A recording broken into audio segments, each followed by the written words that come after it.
Thoth jotuo matiyo kod okumba mar thieth mong'ere kaka SHIF orem chopo e kuonde thieth mag ji giwegi mantie bor riwruok mar RUPHA bang' riwruok ni lando ni ok gidhi thiedho jotuo matiyo kod okumba mar thieth mar SHIF. E limbe marwa e moko kuom kuonde thieth gi e kaunti ma Migori, wayango ni jotuo matiyo kod SHIF ne nok. Director mar kar thieth mar St. Akidiva Memorial Hospital, Laktar Akidiva Idagiza, oyango ni kwan jotuo mondikore e bwo SHA nok ka wacho ni mae biro nikech lendo mane ogol kod RUPHA. Dr. Akidiva kata kamano oyango ni jotuo mane oserwak e ward kod okumba mar thieth mar SHIF mago mokel kantie kamarach bende pod githiedho kendo ni ok de giher ni ng'ato owit ngimane.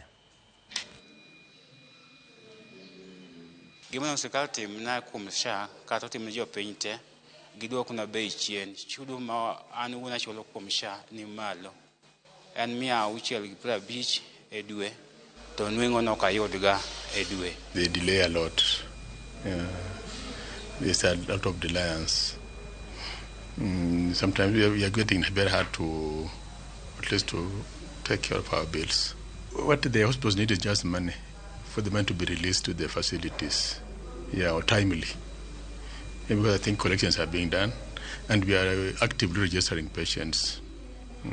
Like myself, I've done a lot in registering patients and marketing SHA. So the thing is, if you can get payments timely, probably twice in a month, for us to be able to offset our bills.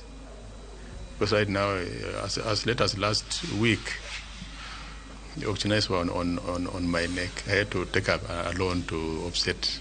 NIF owed me 52 million. And the share right now, I'm not very sure, but it should be around